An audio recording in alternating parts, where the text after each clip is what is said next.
Live from the studios of NBC 12 and ABC 25, this is First Coast News at 11. So that stuff, it kills people. Oh yeah, definitely. Highly toxic, highly carcinogenic. When you hear the words cancer cluster, you may think of the movie Erin Brockovich. Tonight, the real-life Erin Brockovich is going on a crusade for a First Coast community. She posted to her Facebook saying this. You see it right there on your screen. What is going on in Waycross, Georgia? Why are so many kids getting rare cancer? I find it overwhelming, but have opened an investigation to see if I can help. We first started reporting on a cancer cluster in Waycross in 2015. Since then, 8 children have died, and many other families are battling rare cancers. They all live in the same community. They all drink the same water. They all breathe the same air. And their families are all still searching for justice tonight. Ken Amaro investigates why their crusade is taking so long. On one hand, you've got grief-stricken parents. On the other, the alphabet soup of government bureaucracy. And in between, kids with rare cancer and a community looking for answers. There's a cancer problem in southeast Georgia. Residents don't know the cause, but they have their suspicions. The water is definitely what's causing these cancers. Janet McMahon's son died from gastroesophageal junction adenocarcinoma. Ben was 24. We knew it had to be the water because McMahon would discover negligible levels of arsenic in her water well. She stopped using it, but has not stopped looking for answers. the whole time it's been, oh my God, these kids are drinking this water. Summer 2015, their fears were heightened. 4 children are diagnosed with the same cancer within a 60-day period in and around Waycross. Want to tell them about your cancer? Huh? No. 5-year-old Gage Walker is one of them. The diagnosis, rhabdomyosarcoma. It is rare. Only 350 cases are diagnosed in the U.S. each year. Gage recently finished his treatments, but has to have CT scans every 6 weeks. Neighbors believe the source of the cancers to be environmental.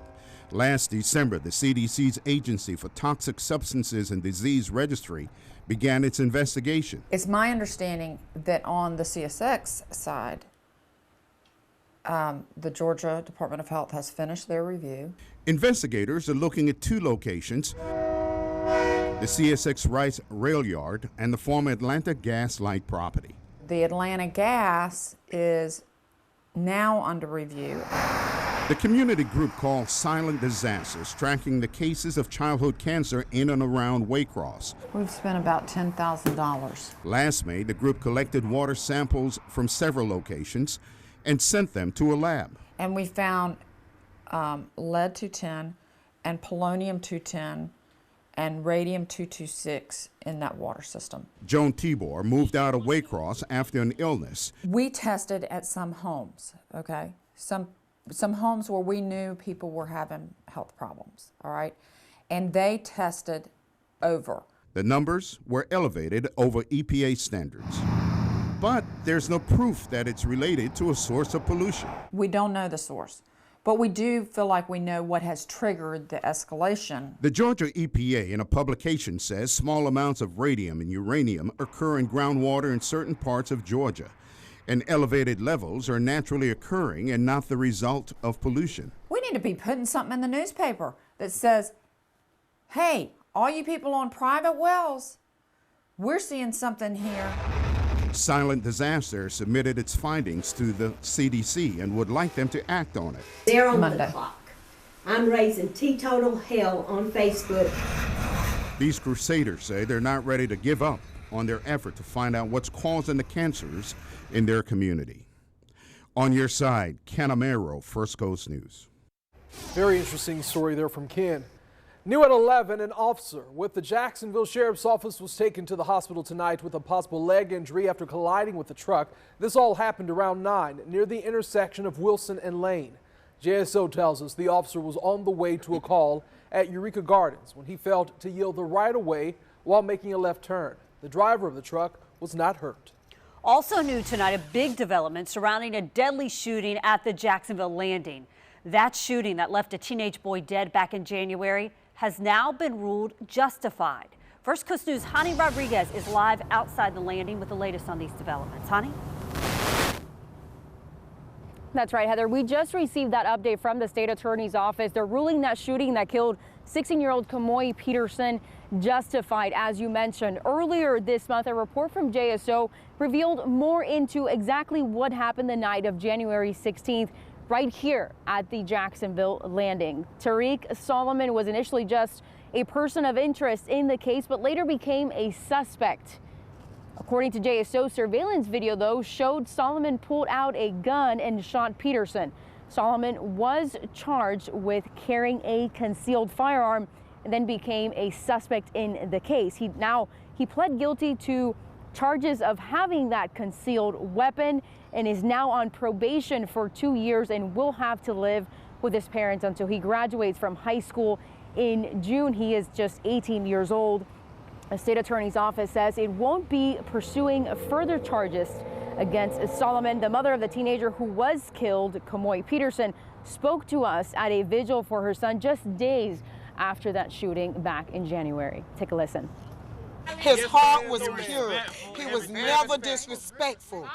Everybody loved him. He went to school every day. My son's name is not going to go in vain. I'm not going to stop until I receive justice for Kamoy. We tried to get in touch with Kamoy's mother again tonight, but we were unable to reach her. We have also asked the state attorney's office for a report detailing exactly why the shooting was ruled justified, and we are still waiting on that information. For now, reporting live downtown, I'm Hani Rodriguez, First Coast News. Honey, thank you. Now to breaking news out of Washington. The New York Times is reporting that the outgoing Obama administration spread intelligence regarding contacts between Russia and Trump associates to several government agencies in order to leave a paper trail for future investigations. The White House is denying that the Trump campaign had contact with the Russians. Additionally, President Trump has accused the Obama administration of using the Russia allegations to undermine his credibility. Now, separately, the Washington Post is reporting that during his Senate confirmation hearing, Jeff Sessions failed to disclose 2 conversations he had with Russia's ambassador last year. His spokeswoman says Sessions said nothing misleading in his testimony. These stories will evolve overnight and will be covered tomorrow morning when you wake up on Today and Good Morning America. Last night, the president acknowledged a woman from Jacksonville during his address to Congress. Denisha Merriweather grew up as a foster child in a low-income neighborhood. The president says she beat the odds to become a, quote, remarkable woman. As for the president's speech itself, a CNN poll shows 69% of viewers approved of his remarks. Well, by now, you've probably seen this picture of Kellyanne Conway. It's something everyone is talking about since President Trump's meeting with HBCU presidents. But we really wanted to know what really happened at this meeting besides this picture. Well, we do know Nat Glover was there. The former JSO sheriff and current president of Edward Waters College just arrived back in town tonight. And our Stephen Dial is live with what he had to say. Stephen, you met him at the airport. Yes, we met him at the airport, Anthony, and the list is pretty short of people who have met the president himself in the Oval Office, let alone 2 times in a row. Edward Waters College President Nat Glover did just that. I caught up with him earlier this afternoon when he arrived back in town. We will make HBCUs a priority in the White House, an absolute priority. Tuesday, President Donald Trump verbally committed support to helping historically black colleges and universities succeed. Standing near the president was a well-known face to the First Coast. First time in the Oval Office. Yeah, actually, and to be able to access it 2 days in a row, because I did go back for the signing of the executive order. Edward Waters College President Nat Glover says the experience was one of a kind. We met with him after he arrived in Jacksonville. You don't get that opportunity every day. Dozens of college presidents were able to talk with President Trump about what black colleges need. Glover believes the president showed a genuine interest in helping black colleges. What I saw was an energy around this whole notion of educating all of our young people. what I heard was sincerity in the effort to make the admission to higher education available to lower income students. Despite no funding being attached to Trump's executive order, Glover says meeting with people like Speaker of the House Paul Ryan and others made him hopeful that more options with Pell Grants and funding could come soon. You had bipartisan support and huge support from Republicans. Now, Glover says that he hopes that the White House will stay true to their promise of keeping up with communication with HBCU presidents. He says he's looking forward to working with the Trump administration and the White House. Reporting live from Edward Waters College, Stephen Dial, First Coast News. Stephen, thank you. Tonight, an Ocean Way mother is grief-stricken, still searching for answers. It has been 1 year since a hit-and-run crash killed her son, his friend, and his girlfriend, and no one has been brought to justice. Jennifer Carlisle says she's been in touch with the detective on the case every few weeks since that crash happened. And since then, leads have been gathered, but still not even a suspect. Carlisle says she will never stop seeking answers until justice is finally served. A small group is now filing a lawsuit challenging the recently passed human rights ordinance in Jacksonville. Liberty Counsel argues the court needs to invalidate the ordinance because it violates Florida statute, the city ordinance code, and council rules. The group claims that the amended ordinance, quote, intentionally omitted some required information. Broken plastic pipes, chunks of concrete, river muck. That is what residents say is showing up on Summerhaven Beach in southern St. Johns County. And it's not just washing up on the sand, it's in the sand, and it's being dumped on the shore by the truckload as part of a renourishment project. Workers are dredging the nearby Summerhaven River. The Matanzas Riverkeeper is not happy, but the Army Corps has deemed the sand compatible. Okay, a lot of you have been asking about the new amphitheater going up next to Everbank Field, actually not too far from our TV station here. And you know, some concerts are coming up in just a few months, but I've heard some of you mention this, the price of the tickets at the new venue. We spoke with a local man who ended up paying nearly double the price of a concert ticket, all because of extra fees. I want you to stick around and listen to his story. It's coming up in just a few minutes. And it might just surprise you. Yes, it will. Well, imagine this. You wake up, you realize your car's gone. That's not all, though. The chilling video of a thief right there inside of a woman's home while she's asleep on the couch. I think that's one of my worst nightmares. And don't go to sleep just yet, because you have to see this video. What led up to this truck looking like something out of the Dukes of Hazzard? And as we approach midnight, it's still 70 degrees. The showers and thunderstorms are still to our northwest. We'll take a look at when they will arrive in just a few moments.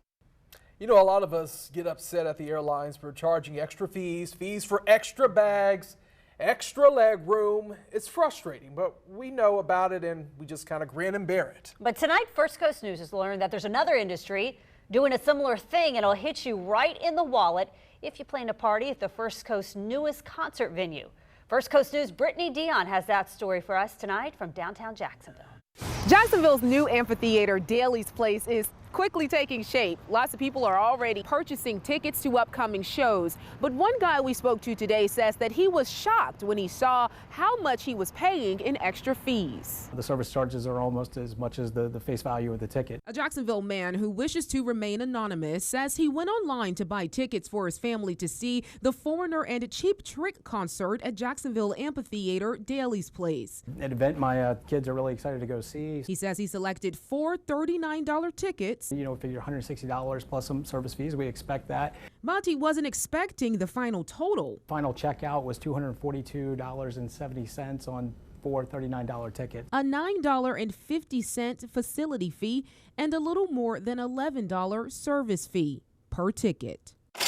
That's roughly $84 in extra fees. So he practically paid for 6 tickets and only got 4. I was shocked. I was stunned. We reached out to Bold Events. That's the company that manages the amphitheater, to find out what the fees are actually for. A representative sent us this statement. It says the facility fee includes parking and a user fee, which goes to the city.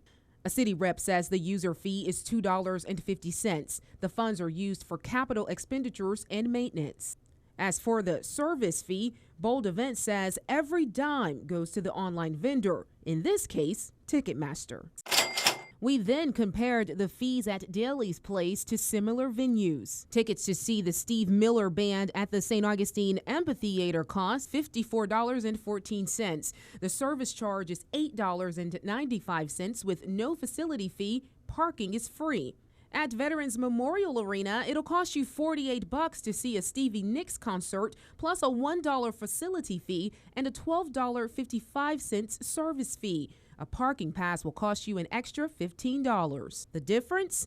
You have a choice on whether to use on-site parking or not. As for our concert goer, he says the extra fees are definitely something he plans to take into account in the future. We're all excited to have the Daly's Place venue here.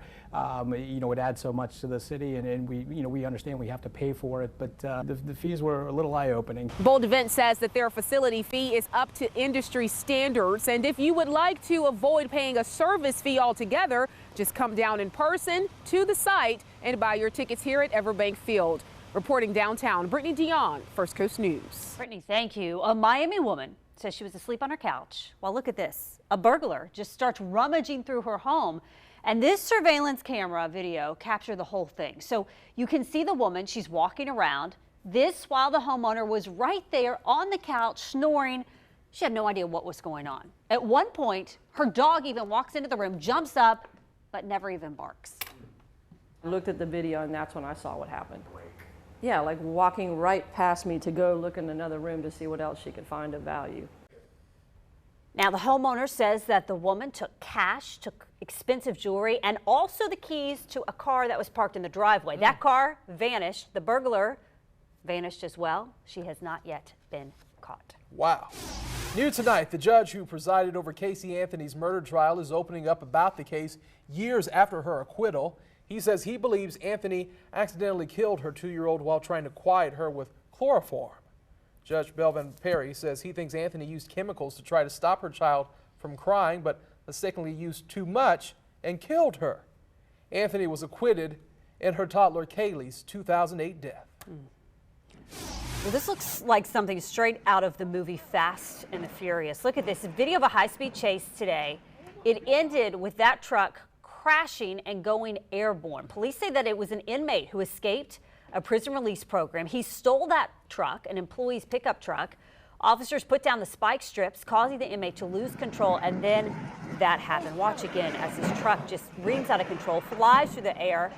That man was finally taken back into custody. And I believe that happened in Louisiana. I actually have a friend who lives in that county. Oh my You're gosh. looking live at I-95 and State Road 206 right now. And tonight, the Florida Highway Patrol is keeping a close eye on a wildfire in that area in St. Johns County. If you plan to drive that way tonight or in the morning, officials say you probably should expect some smoke and fog. Also, be sure to use your low beam headlights. Visibility may deteriorate quickly. And so let's talk about the fire dangers out there right now. Still very dry. Still very dry. We could use some rain. Yeah. So with this front on the way that had those tragic storms last night, we like to see that it's weakening, but we'd love the Goldilocks effect, right? They weaken, but we still get some rain. Right. So let's take a look at where the storms are and how they're doing. You can be a forecaster with me. Still plenty of intense colors up there, so plenty of heavy rain, and certainly continues to head our way. So here's the Jacksonville metropolitan area. We talked about the fact early this evening Valdosta and Waycross would have the showers and thunderstorms first after midnight. What about the intensity? Well, notice the lightning. That's normally your first clue, and the lightning decreasing. So these thunderstorms continue to decrease. In fact, if you look at, they all stop it here. And if you look at the line that stretches from Dothan now to southeast of Macon, and we say, let's say 1, 2, 3, 4, about 10 individual cells, maybe 2 of them with lightning. So the thunderstorm complex continues to weaken. You folks down around Valdosta and Waycross, after 1 a.m., I think is when the downpours will make it to you. You might hear a rumble of thunder, and you will receive some needed rain. But this system will continue to weaken as it heads our way. Take a look at the latest forecast computer model. Brings that line, diminishing line, through the Jacksonville metropolitan area, at least the initial line, right around the morning rush. So some needed rain, unfortunately, could make for some messy roads out there. and then the shower activity continues to drop to the south. Incidentally, talking about that fire that Heather and Anthony were talking about down, it's east of I-95, or at least the controlled burn was. The smoke is going to the east-northeast. So you folks, especially around Crescent Beach, may notice that smoke. As the showers approach, the winds will actually increase out of the west. So if there's still smoke there, that smoke will be forced off to the southeast, so places think south of Matanzas, at least with that particular burn. By Friday, the front's down to about I-4. Things clear out, but then temperatures certainly do chill down for several days. First of all, for the next 24 hours, highs only in the 60s after the 80s that we had. But for you folks around the Okefenokee and northwestward, any overnight storms will be over by sunrise. Jacksonville metropolitan area, we talked about the fact warm in the morning, and the greatest chance of rain will be during the morning rush. Might linger through about the middle of the afternoon, whereas farther off to the south, especially St. Augustine south, there still may be some showers lingering until about sunset. But then we all clear out. Notice we chill down. Saturday morning, there could be some patchy frost west and northwest of town, but it does look like a sunny, bright weekend for the World of Nations at Metro Park. We're going to take a break, and we'll be right back. From the Farrah and Farrah Sports Desk, it's First Coast Sports. Hello, everybody. Doug Marrone stepped to the podium at the NFL Combine this morning at around 11 o'clock, and one of the many topics he discussed was what will Allen Robinson's role be in the Jaguars offense in 2017. First, Marrone said they're putting together an offensive scheme to help quarterback Blake Bortles, which hopefully in turn means A-Rob can return to Pro Bowl form. Now, in 2015, A-Rob broke the Jaguars single-season record with 14 touchdown catches, and he caught 80 passes for 1,400 yards. Last season, his numbers they decline. Marrone on what he thinks has to be done for A-Rob to be more involved in the O. You know, Allen Robinson's a playmaker type of player, so he has to be looked at and be involved in how he comes back. And I think you have to look at, how you get the balls to the people that are making plays for you. And I think, part of that is you have to, earn that right, which everyone does. The Providence Stallions got one step closer to winning the Class 4A state championship. Alyssa Lang in Lakeland with highlights and reaction. Providence head coach Jim Martin has seen a lot of wins in his coaching career, but he's never quite seen a team like this. A team that does the cha-cha slide as their pregame ritual, and a team that came into today's Final Four on a 15-game win streak, not planning to end that anytime soon. The Stallions facing Miami Archbishop Carroll today to punch their ticket to another state championship game. Going into the second half, Providence had just a 2-point lead, but how about some defense from Zachary Bryant with the big-time block. Later, it's Bryant working the paint, getting it over to his buddy Aaron Freeman, and Freeman finishes with 2 in the cup. The Stallions led by as many as 16 in the second half as they would go on to cruise to a 67-48 win. Friday night, we're excited about, and again, want to play just like we played tonight, but do it for two halves instead of just one. So with today's win, the Stallions punch their ticket to the big one on Friday night, the state title game. And Coach Jim Martin says if they can get the win then, he might just join in on one more cha-cha slide of the season. In